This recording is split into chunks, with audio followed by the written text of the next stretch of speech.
Сәлем балар, бүгін біз сіздермен жаңа тақырыпты қарастырамыз. Бүгінгі тақырыбымыз органикалық химияның бір бөлігі, яғни спирттер. Спирттердің жалпылама формуласы ROH, яғни R-дің орнына кез келген радикалды қойсақ болады. Сіздер білетіндей радикалдар бізде негізінен екіге бөлінеді, қаныққан және қанықпаған. Бірақ та өздеріңіз дұрыстап қарайтын болсаңыздар, мектепшілік программада тек қана қаныққан спирттерді қарастырамыз, яғни ондай радикалдардың жалпы формуласы CN H2N плюс 1. Яғни олардың орнына CH3, C2H5, C3, H7 деген сияқты радикалдар болуы мүмкін. Сәйкесінше метанол CH3OH, этанол C2H5OH, барлығымыз білетін этиловый спирт дейтін. И соңғысы көбінесе келетіндердің бірі ол C3H7OH, ол немесе пропанол деп аталынады. Ал егер де R-дің орнына біз қанықпаған радикалды қоятын болсақ, мысалға винил спиртін алуға болады. Яғни ол жерде CN H2N-1. Сәйкесінше ең бірінші радикалымыз C2H3OH.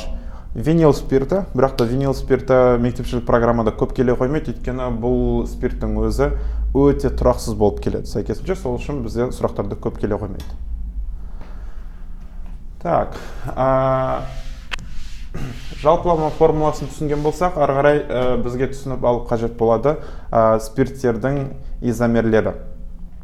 Алдыңғы тақырыптарда да изомерлерді көрген болсаңыздар, изомерлер бірнеше түрге бөлінеді. Спирттерге нақты сай келетін изомерлердің бірі ол функционалдық топтың орналасуы бойынша изомерлер. Мысалға, бізде пропанол 1 и сәйкесінше пропанол 2 деген атоммен беріледі. Бұл екі спиртіміз ортақ формуласы толықтай бірдей болып келеді. Ортақ формуласы C3H7OH, яғни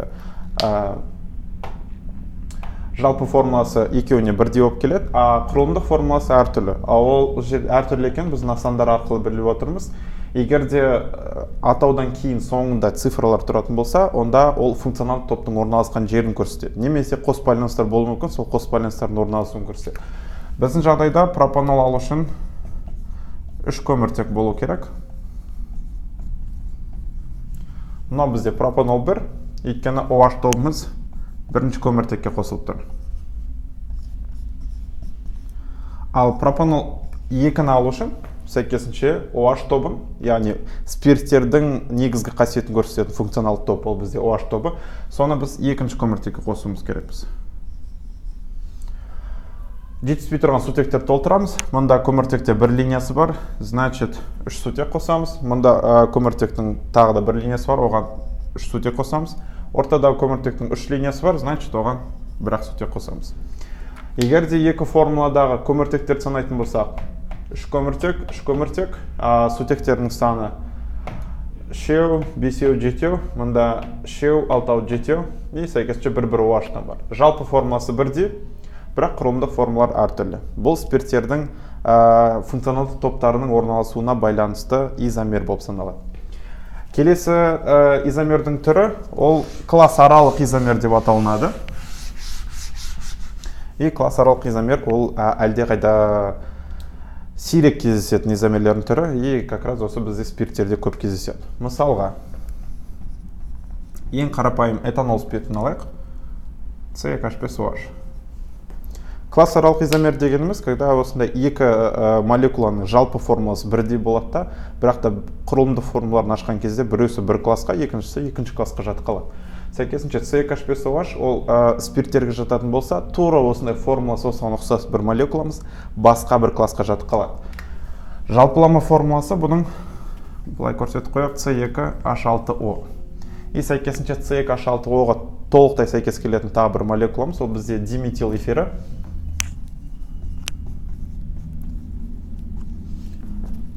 Мұнаның құрылымдық формасы толықтай ашатын болсақ, CH3, CH2OH.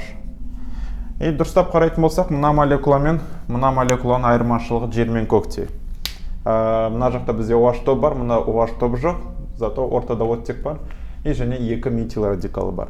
Мына бізде этанол спирті деп аталынады, ал мынау бізде диметил эфирі деп аталынады. Химиялық қасиеті бойынша да өте алыс бір-бірінен, және физикалық қасиеттері бойынша да өте алыс. Мысалға, этанолдың иісін, дәмін барлығымыз білеміз, ал диметил эфирдің иісі және дәмі әлдеқайда жақсырақ, и сәйкесінше айырмашылығын жер мен көкте екенін түсінуге болады. Так, ары қарай. Изомерлерін айтып болсақ, түсінікті болса, келесі қарастыратын зат ол бізде спирттердің бөлінуі. Спирттер бізде екі негізгі бағытпен бөлінеді. Бірінші бағыты спирттің ішіндегі OH-тардың санына байланысты бөлінуі. Егер де спирттің ішінде бір-ақ OH болса, ол бір атомды, екі OH болса, екі атомды, үш немесе одан көп OH-тар болса, онда үш атомды немесе көп атомды деп аталынады. Мысалға, C2H5OH бағынан бері қарастырып атқанымыз ол бізде бір атомды спирт, өйткені ішінде бір ғана OH тобы бар. Ал егер де біз этилен гликольді алатын болсақ,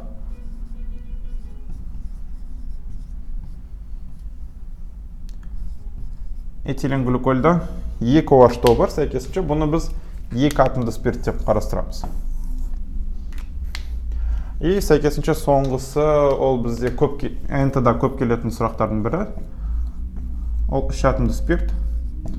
Үш атомды спирттен бір ғана өкілі бар, мектепшілік программада қарастырылады. Ол бізде глицерин, яғни ол жерде құрамда байқап отырғанымыздай үш OH тобы кездеседі. Яғни сәйкесінше егер де молекуламыз ұзын, и сол молекуланың ішінде OH-тардың саны көбірек болатын болса, ондай молекулаларда көп атомды спирттер деп айтамыз. Так, ең соңғысы спирттерге байланысты бізге қатты қажет болатын зат, ол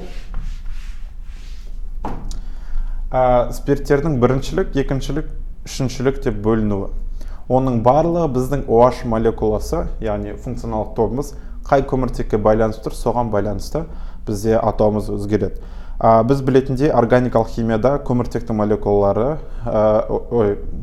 органикалық молекулалардың ішіндегі көміртек атомдары біріншілік, екіншілік және үшіншілік және төртіншілік деп бөлінеді. Соған байланысты бізде спирттер деп бөлінуі мүмкін. Мысалға, үш түрлі жағдайды қарастырайық.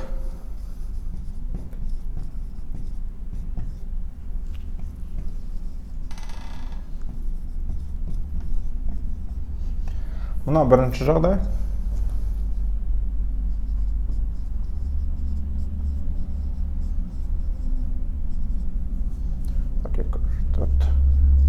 Мына екінші жағдай болсын. Және үшінші жағдайды мұнда жазып қояйық.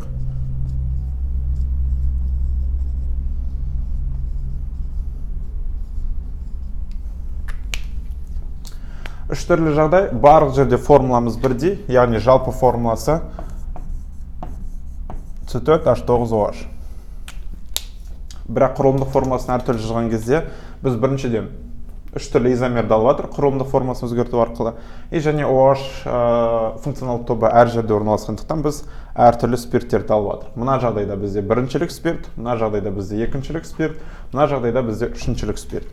Сәйкесінше осы жерде бізге түсіндіріп кету керек, неге олар олай аталынады. Біріншілік спирт деп аталынады, өйткені біздің OH-ымыз, яғни функционалдық тобымыз, бір көміртекке байланысты тұр, ол көміртек басқа бір көміртекпен ғана байланысып тұр. Яғни мына көміртегіміз біріншілік көміртек болып есептелінеді, өйткені ол басқа көршілес бір ғана көміртегі бар. Ал мына жағдайды қарастыратын болсақ, OH байланыстырған көміртекті таңдаймыз. Бұл көміртектің екі көрші көміртегі бар, яғни ол мынау және мынау. Сәйкесінше мына көміртегіміз екіншілік көміртек болып аталынады, ал OH тобы соған байланыстырғандықтан бұл спиртіміз екіншілік спирт деп аталынады. И соңғы вариантымыз OH тобы мына көміртекке байланыстыр, ал оның көміртектерден үш көршісі бар. Сәйкесінше бұл көміртек үшіншілік көміртек деп аталынады, ал OH тобы соған байланыстырғандықтан спирт бізде үшіншілік спирт деп аталынады. Неге төртіншілік спирт деген жоқ? Бізде төртіншілік көміртек дегеніміз бар. Мысалы ретінде мына бұрышқа көрсетсек болады.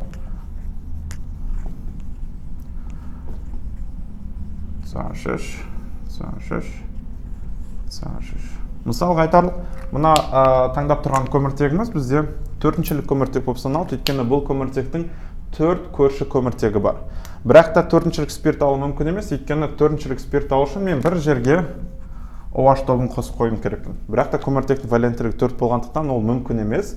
OH-ты қосу үшін мен бір CH3-ті, яғни бір көміртекті алып тастауым керек. Оны алып тастаған кезде бізде по-любому үшеу ғана қалып қалады. Сол үшін максимально біз ала алатынымыз 3-шілік спирт. Осымен спирттердің тақырыбы бітті. Мен тек қана маңызды жерлерін ғана қарастырдым, өйткені әлде өте көп бұлардың реакциялары бар, әртүрлі металдармен. Спирттер OH тобы болғанның өзінде олар қышқылдық қасиет көрсетеді, ол жағын алданбаймыз. Химиялық реакциялары жеткілікті, бірақ та оған өте көп уақыт кетеді. Оның барлығын сіздер қарапайым өздеріңіз мектепте берілген кітаптан қарасаңыздар болады. Ал егер де осы тақырыптар бойынша бірдеңке түсініксіз болатын болса, астында комментарияға жазыңыздар. Егер де қосымша бір темаларға, видеоларды қалайтын болсаңыздар, тағы да комментарияға жазыңыздар, немесе астында описанияда мен WhatsApp-қа және Instagram-ға өзімнің ссылкаларымды қалдырып кетемін.